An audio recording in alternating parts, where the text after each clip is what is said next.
possessed. Abraham died, and so did the prophets. Yet you say that if anyone keeps your word, he will never taste death. Are you greater than our father Abraham? He died, and so did the prophets. Who do you think you are?" Jesus replied, "If I glorify myself, my glory means nothing. My Father, whom you claim as your God, is the one who glorifies me. Though you do not know him, I know him. If I said I did not, I would be a liar like you, but I do know him and keep his word. Your father Abraham rejoiced at the thought of seeing my day.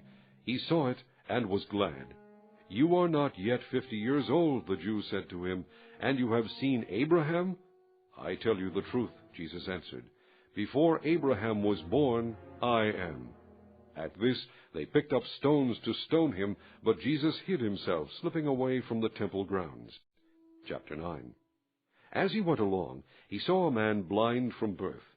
His disciples asked him, "Rabbi, who sinned, this man or his parents, that he was born blind?" "Neither this man nor his parents sinned," said Jesus, "but this happened so that the work of God might be displayed in his life. As long as it is day, we must do the work of him who sent me.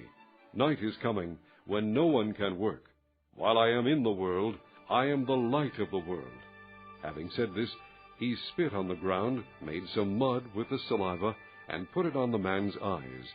"Go," he told him, "wash in the pool of Siloam." This word means sent. So the man went and washed, and came home seeing. His neighbors and those who had formerly seen him begging asked, "Isn't this the same man who used to sit and beg?" Some claimed that he was. Others said, "No, he only looks like him." But he himself insisted, "I am the man." "How then were your eyes opened?" they demanded. He replied, "The man they call Jesus made some mud and put it on my eyes. He told me to go to Siloam and wash. So I went and washed, and then I could see." "Where is this man?" they asked him. "I don't know," he said. They brought to the Pharisees the man who had been blind. Now the day on which Jesus had made the mud and opened the man's eyes was a Sabbath. Therefore the Pharisees also asked him how he had received his sight. "He put mud on my eyes," the man replied, "and I washed, and now I see." Some of the Pharisees said, "This man is not from God, for he does not keep the Sabbath." But others asked, "How can a sinner do such miraculous signs?" So they were divided. Finally they turned again to the blind man. "What have you to say about him? It was your eyes he opened." The man replied, "He is a prophet." The Jews still did not believe that he had been blind and had received his sight until they sent for the man's parents. "Is this your son?" they asked. "Is this the one you say was born blind? How is it that now he can see?" "We know he is our son," the parents answered, "and we know he was born blind. But how he can see now, or who opened his eyes, we don't know. Ask him. He is of age. He will speak for himself." His parents said this because they were afraid of the Jews, for already the Jews had decided that anyone who acknowledged that Jesus was the Christ would be put out of the synagogue. That was why his parents said, "He is of age, ask him." A second time they summoned the man who had been blind.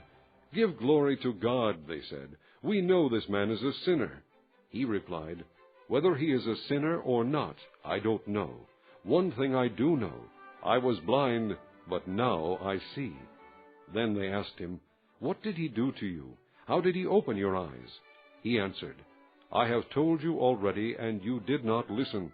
Why do you want to hear it again? Do you want to become his disciples too?"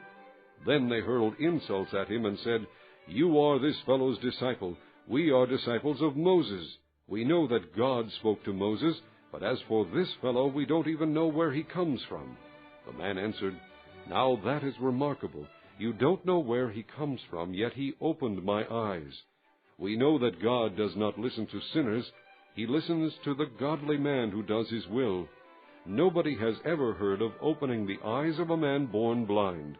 If this man were not from God, he could do nothing." To this they replied, "You were steeped in sin at birth. How dare you lecture us?" And they threw him out. Jesus heard that they had thrown him out, and when he found him, he said, "Do you believe in the Son of Man?" "Who is he, sir?" the man asked. Tell me so that I may believe in him." Jesus said, "You have now seen him. In fact, he is the one speaking with you." Then the man said, "Lord, I believe," and he worshipped him.